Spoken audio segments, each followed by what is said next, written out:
오늘 하나님의 말씀 함께 보겠습니다.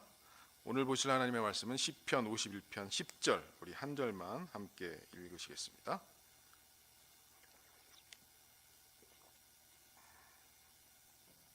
구약성경 시편 51편 10절 말씀입니다. 우리 스크린을 보시면서 함께 읽겠습니다. 시작. 하나님이여, 내 속에 정한 마음을 창조하시고 내 안에 정직한 영을 새롭게 하소서. 아멘.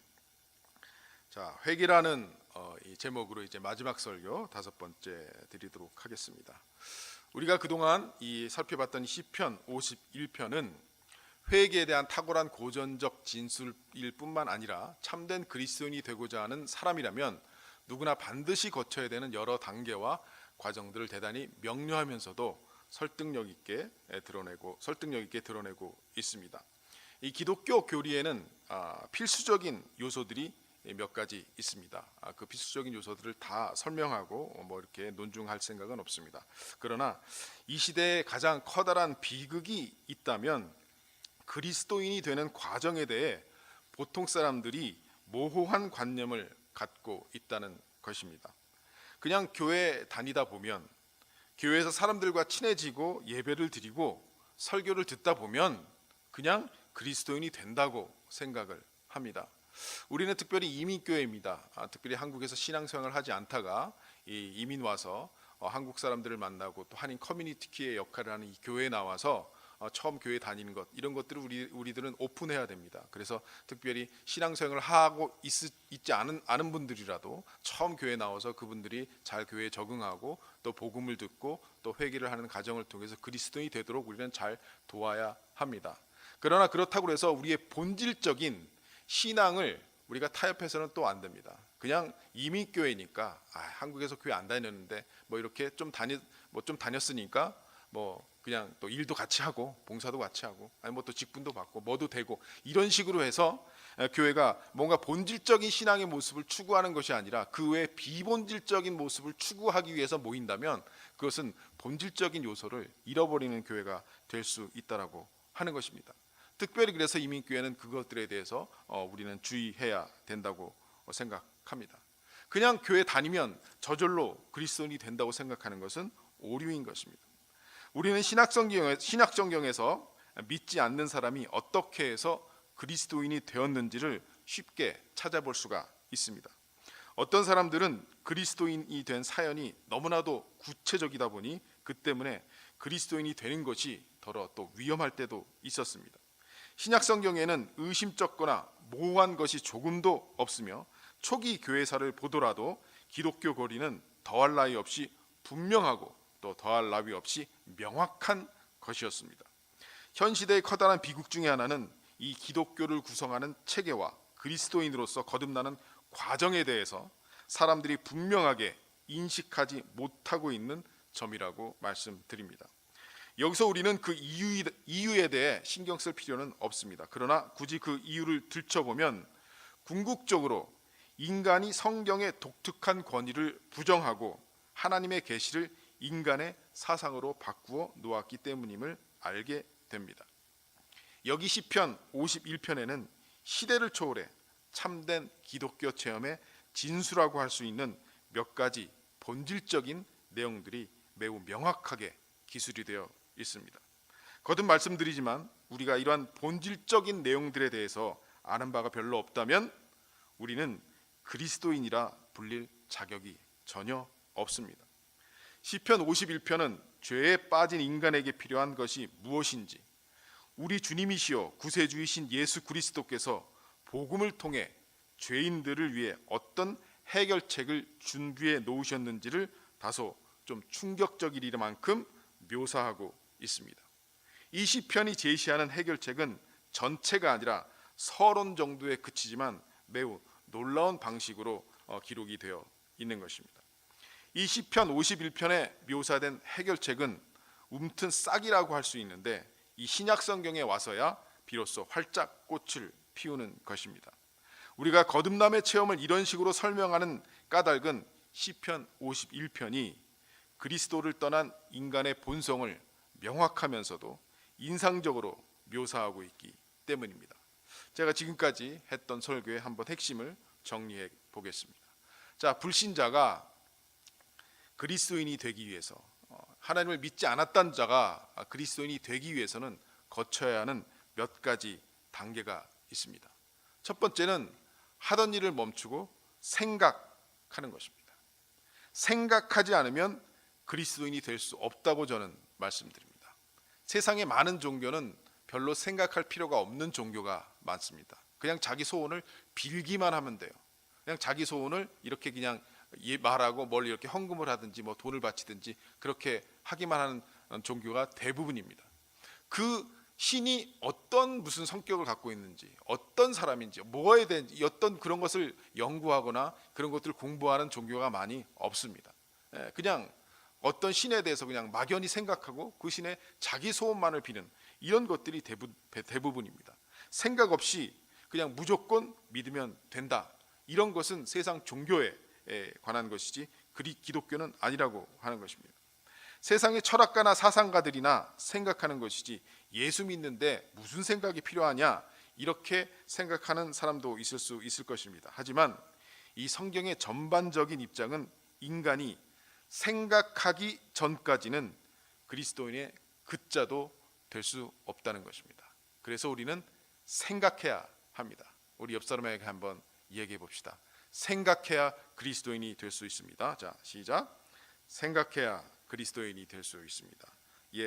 그럼 인간은 무엇에 대해 생각을 해야 합니까? 무엇에 대해 해야 되냐면 자기 자신에 대해서 생각을 해야 합니다. 다윗의 경우 끔찍한 범죄를 저질렀습니다. 살인죄와 간음죄를 저질렀음에도 불구하고 아무 일도 없었던 것처럼 궁궐 안에서 행복하게 살았습니다. 선지자 나단은 이 다윗의 이런 행동에 대해서 제동을 걸고 그가 저지른 죄를 일깨우면서 자신을 직시하게 똑바로 바라보게 만들었습니다. 다윗의 사건이 이 진상을 다윗이 이 사건의 진상을 자기가 저지른 일에 대해서 어떤 일을 저질렀는가에 대한 것들을 파악하게 된 것은 바로 그때였습니다. 죄를 짓고 있을 때가 아니고 또 죄를 짓고 난 다음도 아니고 한참 후에 지나서 나단 선지자가 그의 죄를 지적했을 때 그 다윗은 그것을 바라보고 생각하기 시작했다라고 하는 것입니다. 첫 번째 단계는 언제나 이렇게 시작이 됩니다. 여러분이 이 자리에 앉아서 자신을 살피지 않는다면 여러분의 모든 행동이 참되다고 할지라도 여러분은 그리스도인이 아니라고 저는 말씀드릴 수 있습니다. 자신을 직시하지 않고 자신의 삶을 살피지 않는다면 그것은 그리스도인이 되기 힘든 것입니다.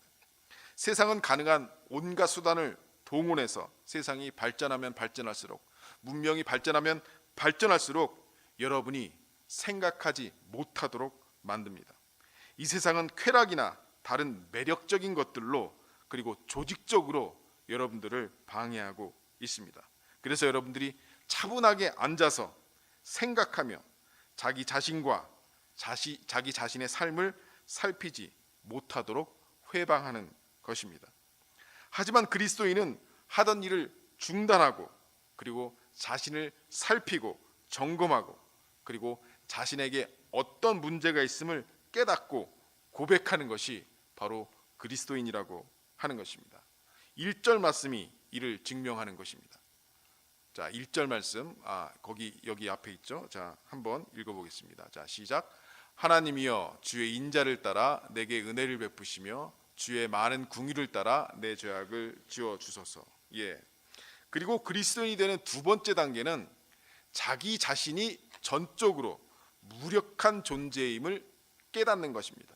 내 힘으로는 나의 능력으로는 내 의지로는 나는 구원받을 수 없는 존재임 그리고 정말 하나님 앞에서 심판받을 수밖에 없는 존재임을 깨닫고 이 1절의 말씀처럼 자신에게 자비와 용서가 필요함을 깨닫는 것입니다. 그래서 이렇게 탄식하는 것입니다. 스스로 죄의식을 떨쳐버릴 수 없으며 지은 죄로 말미암아 마음의 평안과 안식을 찾을 수 없음을 깨닫는 것입니다. 그는 자신이 마음 아프게 했던 하나님께 필사적으로 매달리며 이렇게 말하는 것입니다. 소망은 오직 하나님 뿐이십니다. 제가 그렇게도 마음을 아프게 했던 하나님만이 제게 안식을 주실 수 있고 제게 구원을 주실 수 있습니다. 마침내 이 하나님의 자비와 사랑과 긍휼에 자기 자신을 맡기는 것입니다. 이제 우리는 자신이 용서받아야 할 죄인임을 깨닫지 못하는 사람은 그리스도인이 아니라는 사실을 알았습니다. 아무리 교회에 다녔어도 내가 그렇게 큰 죄를 지었나? 내가 무슨 죄인인가? 나는 나쁜 짓 한 거 없는데. 아무리 모태신앙으로 교회를 잘 다녔어도 어떤 봉사를 하고 있든 어떤 직분을 갖고 있든지 자신이 정말 하나님 앞에 용서받아야 될 죄인임을 깨닫지 못한다면 아직은 그리스도인이 아니라고 하는 것입니다. 자신이 죄인임을 깨달은 그 사람을 여러분이 좋다면 성도라고 부를 수도 있고 크리스찬이라고 부를 수도 있고 형제자매 교인이라고 부를 수 있습니다. 그러나 자신이 하나님의 용서와 자비와 긍휼을 필요하다는 그런 생각이 없다면 아무리 교회를 오래 다녔어도 그 사람은 아직 그리스도인이 아닌 것입니다. 자기가 하나님의 용서와 자비와 긍휼이 필요한 이 죄인임을 깨닫고 그분께 간구하지 않는다면 그리스도인이 될 수 없다는 것입니다. 이것이야말로 그리스도인이라고 하는 이 위대하고 고귀한 이름으로 불리기에 걸맞는 가장 중요한 요소 중에 하나인 것입니다. 그러나 다윗은 거기서 멈추지 않고 한 걸음 더 나아갔습니다. 제가 강조하고 싶은 것은 참된 그리스도인이라면 누구든 마땅히 다윗처럼 행해야 한다는 사실입니다. 무엇보다도 자신에게 용서가 필요함을 깨달아야 합니다. 우리 모두는 양심의 고발과 가책에 대해 알고 있습니다. 그것은 제가 확신하지만 우리가 죄를 지었다는 것이며 따라서 죄의식과 비참한 상태에서 벗어나고 싶은 마음을 말합니다. 우리 자신이 죄인임을 깨닫는 순간 우리는 언제나 다른 그 무엇보다 마음의 평안을 누리고 싶어합니다. 이 죄책감이 들어오면 불안한 것이에요. 죄책감이 들어오면 양심의 가책이 느껴지면 굉장히 마음이 괴롭습니다. 그럴 때 자신의 일을 멈추고 자신을 점검하며 자신의 행위를 살핀 사람은 자신이 비참하다고 느껴 그러한 상태에서 벗어나고 싶어 한다는 것입니다. 그러나 참된 그리스도인은 거기서 멈추지 않고 한 걸음 더 나아간다는 것입니다. 그 다음 단계는 자신으로 하여금 끊임없이 죄를 짓게 만드는 이 내면의 끔찍한 세력을 확인하고 그것을 미워하는 것입니다. 사도 바울처럼 오호라 나는 곤고한 자로다. 이 사망의 몸에서 누가 나를 건져낼까?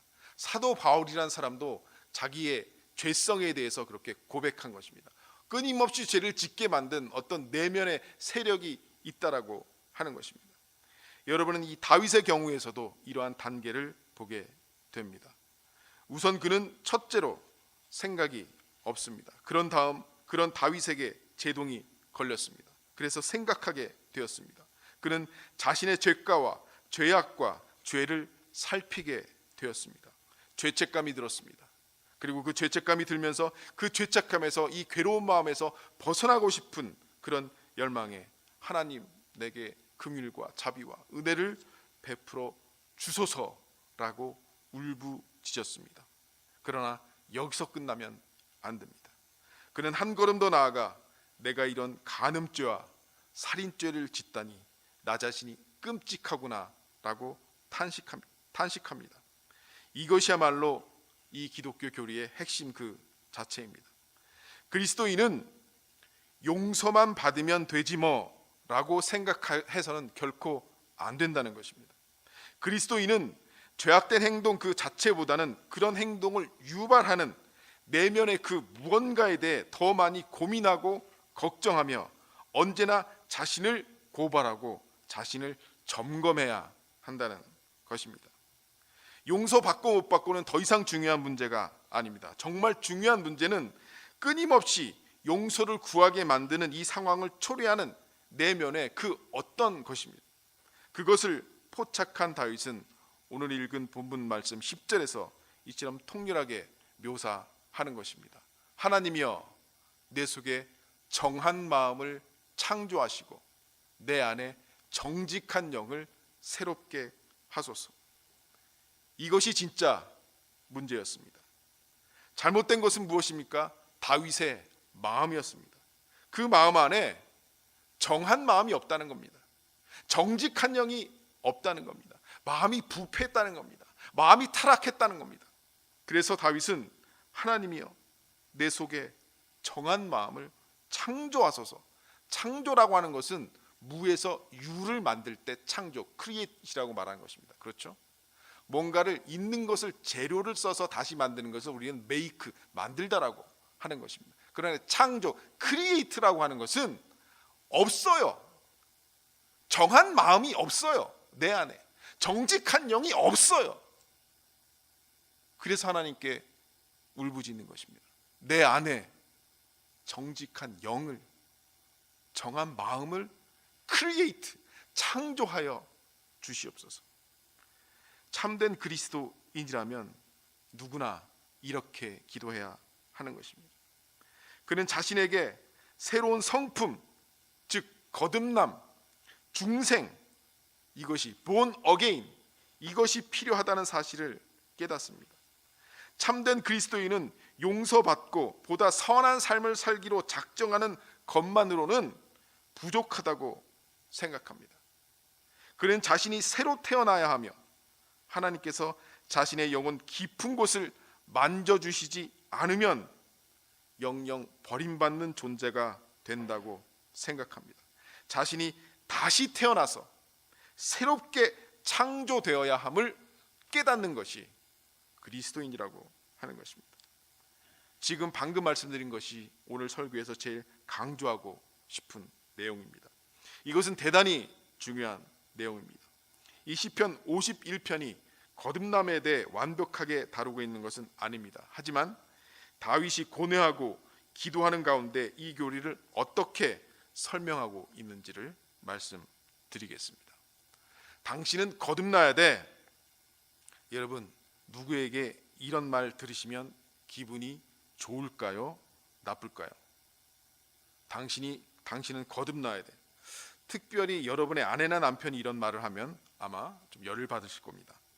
인간은 거듭남에 대해 좀 반감을 갖고 있는 것이 보통입니다. 예수님은 이 거듭남에 대해 말씀하실 때마다 박해를 받으신 것을 우리는 신약 성경을 통해 알 수가 있습니다. 사람들은 예수님께서 그런 말씀하시는 것이 싫었던 것입니다. 인간의 마음이 철저히 부패했기 때문에 거듭나지 않으면, 새롭게 창조되지 않으면 안 된다고 주님께서 말씀하실 때마다 사람들은 그분의 말 뜻을 번번이 오해하고 번번이 이해하지 못했습니다. 인간이 거듭남의 교리를 마땅치 않게 여기기는 예나 지금이나 똑같습니다. 존 웨슬리가 회심하고 나서 옥스퍼드 대학교로 돌아가서 이 교리에 대해서 설교했는데 그는 그것 때문에 사람들의 미움을 샀다고 합니다. 옥스퍼드의 신실하며 존경받는 사람들도 이 교리를 못마땅하게 여겨서 웨슬리의 설교를 완전히 금지했다고 합니다. 육에 속한 사람, 육신적이고 거듭나지 못한 인간의 마음은 거듭남과 중생이라는 이 위대하고 탁월한 성경적 교리에 반대했던 것입니다. 오늘날도 마찬가지입니다. 하나님의 아버지 되심과 인류의 형제자매됨에 관한 이 강연이나 설교는 사람들의 거부감을 불러일으키지 않습니다. 하나님은 우리의 좋으신 아버지입니다.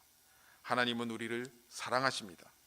우리는 주님 안에서 한 가족입니다. 그리고 우리는 세상의 빛과 소금으로 살아야 합니다. 조금만 더 노력해서 선한 삶을 살아야 합니다. 라고 하는 이 권면을 받을 때 여러분 별로 문제가 없으시죠? 믿음이 연약한 사람들이나 믿음이 없는 사람도 이런 내용에 있어서는 별로 거부감이 없습니다. 그렇죠. 목사님 100번 옳으신 말씀입니다. 우리가 좀 더 노력해서 좀 더 선한 삶을 살아야 합니다. 좀 더 성숙한 삶을 살아야 합니다. 그리고 우리가 정말 대충 사는 것이 아니라 어떻게 열심히 하나님 앞에 살아가야 합니다. 라고 하는 그런 설교나 훈계를 들으면 아주 공감하면서 앞으로 참 내가 똑바로 살아야겠구나. 제대로 살아야겠구나 다짐도 합니다. 하지만 어떤 목사님께서 불신자에게, 아직 그리스도인이 되지 못한 사람에게 당신은 반드시 거듭나야 합니다. 하나님께서 주시는 새 생명을 받아야 하는 것입니다 라고 말하면 상당히 기분 나빠하는 사람이 많습니다. 하지만 믿지 않는 사람도 자기 사업 잘 되라고 목사님이 가서 축복기도 해주겠다고 하면 눈 감고 고개를 숙입니다. 자, 이 어디서나 볼 수 있는 현상입니다. 인간은 태어날 때부터 이 거듭남의 교리에 대해 반감을 가지고 있습니다. 왜일까요? 답은 쉽게 찾을 수 있습니다.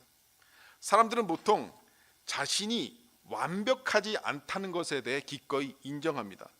예, 세상이 털어서 먼지 안 나는 사람이 어디 있겠어요. 완벽한 인간이 어디 있겠어요. 나도 때로는 실수도 하고 또 때로는 좀 잘못도 하지만, 그러나 도덕적으로 완벽하지는 않지만, 그러나 나는 그래도 좀 괜찮은 사람입니다. 조금 노력하면, 제가 조금 더 선한 삶을 살기로 결정하고 이렇게 노력하면 저는 괜찮은 사람입니다 라고 대부분 생각합니다.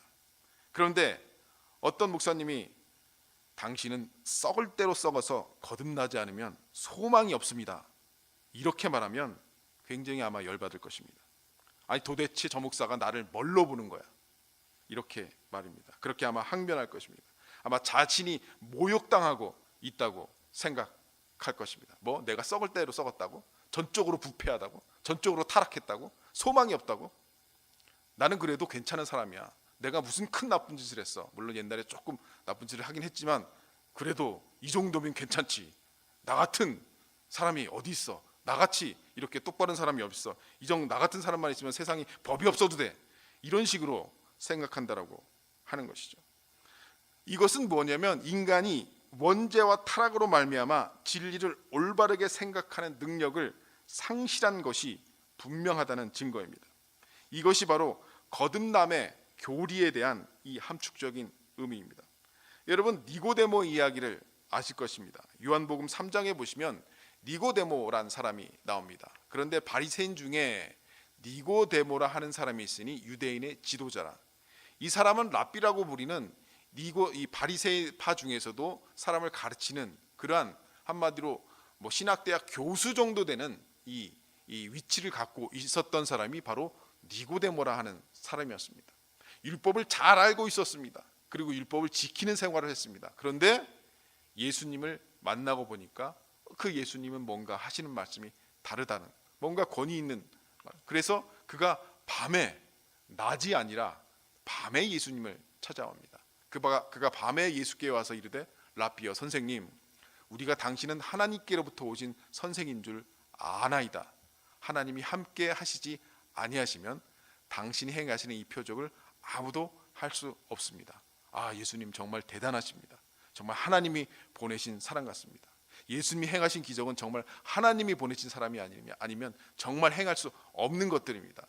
예수님께 정말 예수님 대단하다고 막 이렇게 올려드렸어요. 그런데 예수님께서 대답하여 이르시되 진실로 진실로 내게 이르노니 사람이 거듭나지 아니하면 하나님의 나라를 볼 수 없느니라. 뭔가 좀 예수님을 이렇게 칭찬해드리면서 뭔가 좀 얻어가려고 왔던 이 니고데모에게 바로 직선적으로 예수님은 그 니고데모의 말과는 상관없이 직접적으로 네가 거듭나지 아니하면 하나님 나라를 볼 수 없다라고 하는 것입니다. 니고데모는 이렇게 말하고 싶었을 것입니다. 저는 선생님을 눈여겨 보았고 말씀도 경청했습니다. 제가 내린 결론은 선생님에게는 제게 없는 뭔가 특별한 것이 있다는 것입니다. 저도 명색이 이스라엘의 랍비이고 재산도 꽤 있지만 선생님은 저보다 더 많이 가지신 것이 많은 것 같습니다. 어떻게 하면 선생님이 가지신 것을 제가 좀 가질 수 있을까요? 이런 마음이었을 것입니다. 그런데 예수님은 중요한 것은 재산을 불리는 것이 아니라, 네 지식을 불리는 것이 아니라 거듭나는 것이다. 재산을 더 모을 생각도 하지 말고 거듭나는 삶의 토대를 세워라. 하지만 니고데모는 주님의 말씀이 마음에 들지가 않았습니다. 마찬가지로 우리는 썩을 대로 썩어서 죄가 너무 커서 개선, 고쳐서 이렇게 뭔가 사용할 수 있는 그런 개선 정도가 아니라 말 그대로 다시 태어나야 한다는 교리를 우리도 생리적으로 싫어한다는 것입니다. 이 문제를 한번 달리 설명해 보겠습니다. 이 중생의 교리, 거듭남의 교리는 우리 스스로 온전케 될 가능성이 전혀 없다는 선언을 함축적이지만 매우 분명하게 전달하기 때문에 이 교리에 반감을 가지는 것입니다. 그래서 자기가 죄인임을 인정하십시오. 죄인임을 인정하시고 당신은 스스로 구원받을 수 없음을 인정하시고 전적으로 타락해서 하나님의 심판을 받을 수밖에 없는 존재임을 인정하시고 예수님을 믿으십시오. 첫 번째에서 대부분의 사람이 걸립니다. 내가 무슨 죄를 졌다고. 이 정도 살면 됐지. 그렇기 때문에 그리스도인이 되지 못한다는 것입니다. 육에 속한 사람은 늘 이런 교리를 마땅치 않게 여기는 것입니다. 이런 이유로 지금보다 더 나은 삶을 살 수 있다는 달콤한 속삭임에 사람들은 마음이 족하는 것입니다. 그래서 긍정의 힘, 긍정적으로 생각하십시오.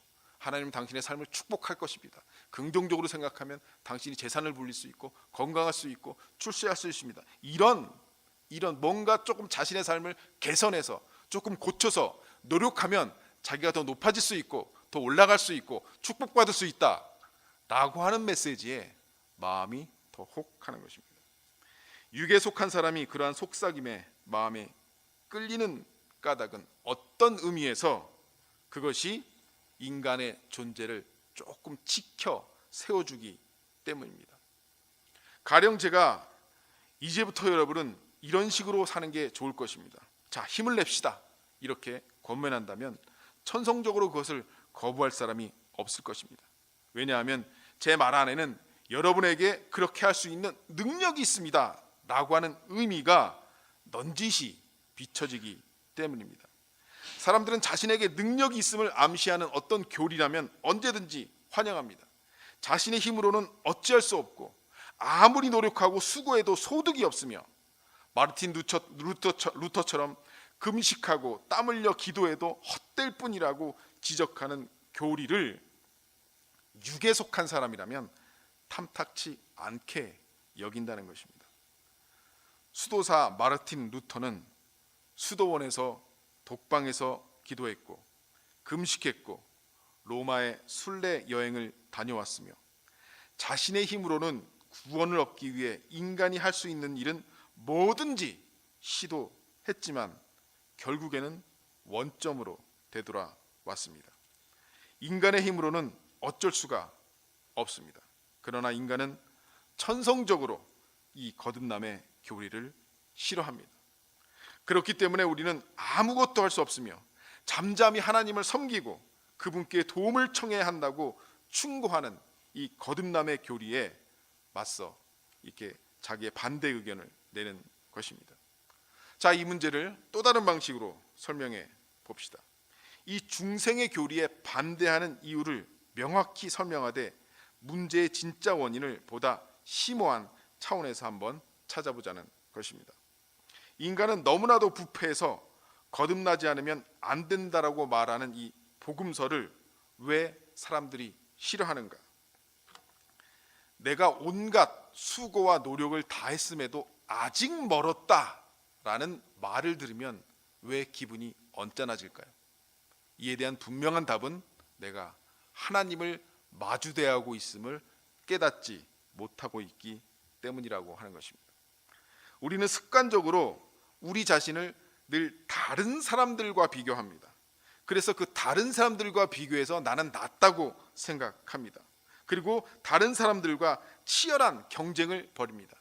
어떠한 면에서, 무슨 도덕적인 면에서든지 아니면 재산의 면이든지 아니면 외모의 면이든지 이 경쟁을 벌입니다. 직장인들도 그렇고 사업가들도 그렇고 모두들 경쟁하기에 바쁩니다. 심지어는 교회 안에서도 경쟁합니다. 성공하려면 일에 푹 빠져야 된다고 세상은 가르칩니다. 우리는 서로를 만족시킬 수 있고 또 인간의 수준을 어느 위치에까지는 높일 수 있다고 가르칩니다. 우리는 날 때부터 이런 인생관을 가지고 있는 것입니다. 하지만 이 문제를 생각할 때 우리가 관심을 가져야 할 대상은 인간이 아니라, 다른 인간들과 비교하는 것이 아니라 우리가 대면하는 하나님을 생각해야 한다는 것입니다. 다윗은 6절에서 이렇게 고백했습니다. 6절 말씀 함께 읽어봅시다. 시작. 보소서, 주께서는 중심이 진실함을 원하시오니 내게 지혜를 은밀히 가르치시리이다. 우리의 관심 대상이 인간이 아니라 하나님이라는 사실을 일순간이라도 깨닫는다면 우리는 우리 자신이 얼마나 타락했으며 얼마나 무력한지를 즉시 깨닫게 될 것입니다. 주께서는 중심이 진실하심을 원하오니 내게 지혜를 은밀히 가르쳐 주시옵소서. 또 다른 설명은 당연히 우리가 우리 자신의 실상을 깨닫지 못한다는 것입니다. 5절 말씀에서 또한 이렇게 표현했습니다. 함께 읽겠습니다. 시작. 내가 죄악 중에서 출생하였으며 어머니가 죄 중에서 나를 잉태하였나이다. 자신의 실상을 깨달은 사람은 내가 죄악 중에서 출생하였고 죄 중에서 나를 잉태하여 내 마음 안에 있는 것이 부패한 죄뿐이로구나 라고 깨닫습니다. 그 실상을 깨달은 사람은 내가 거듭나지 않으면, 새로 태어나지 않으면 안 된다는, 하나님께서 이 정직한 영을 내 안에 새롭게 크리에이트, 창조하지 않으면 도저히 가망이 없다는 이 복음을 받아들이게 된다는 것입니다. 하지만 이와는 달리 자신은 괜찮은 사람이라고 생각한다면, 나는 그래도 선한 사람이다, 착하게 살아왔다, 그리고 어쩌다 보이는 좀 이 나의 성격적 좀 결함이 있는데 이것은 내가 좀 마음만 먹으면 고칠 수 있다, 이렇게 믿는 사람은 이 복음을 받아들이지 않고 거부하게 되는 것입니다. 자신이 죄악 중에서 출생했고 어머니가 죄 중에서 자기를 잉태했다고 믿는 사람은 자신이 부패했기 때문에 거듭나야 된다는 말을 들으면 지당하신 말씀입니다. 저는 완전히 썩어 부패한 죄인입니다 라고 말하는 것입니다.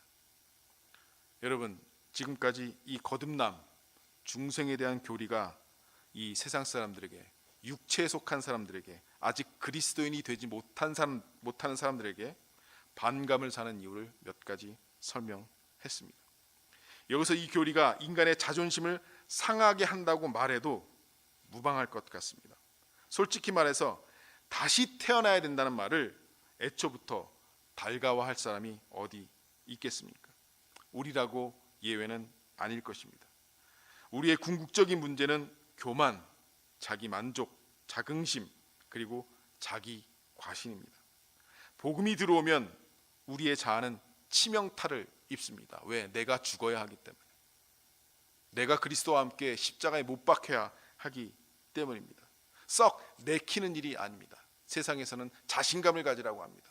너는 할 수 있다라고 말합니다. 그러나 복음은 너는 죽어야 한다고 말합니다. 하지만 그것은 영원한, 예나 지금이나 동일한 하나님의 진리의 복음인 것입니다. 중생의 교리는 참 거북한 교리입니다. 어떤 분에게는 자존심 상하게 하는 교리일 수도 있습니다. 그러나 이것이 바로 기독교의 핵심 교리인 것입니다. 그 핵심은 이 두 구절에서 완벽하게 묘사가 되어 있습니다. 다시 한번 6절과 10절을 읽어보겠습니다. 시작. 보소서, 주께서는 중심이 진실함을 원하시오니 내게 지혜를 은밀히 가르치시리이다. 10절. 하나님이여, 내 속에 정한 마음을 창조하시고 내 안에 정직한 영을 새롭게 하소서. 자기가 어쩔 수 없는 죄인임을 깨닫고 주님 앞에 나와 나의 죄를 용서하여 주시옵소서, 나의 죄를 사하여 주옵소서라고 기도하면서 나는 거듭나지 않으면, 하나님께서 정한 마음을 창조하시지 않으면, 내 안에 정직한 영을 새롭게 하지 않으면, 내가 거듭나지 않으면 나는 어쩔 수 없는 존재입니다 라고 기도하며 나아가는 것이, 그것이 진정한 기독교의 핵심이며 바로 그것이 그리스도인이 되는 길이라고 하는 것입니다. 우리 함께 찬양합시다.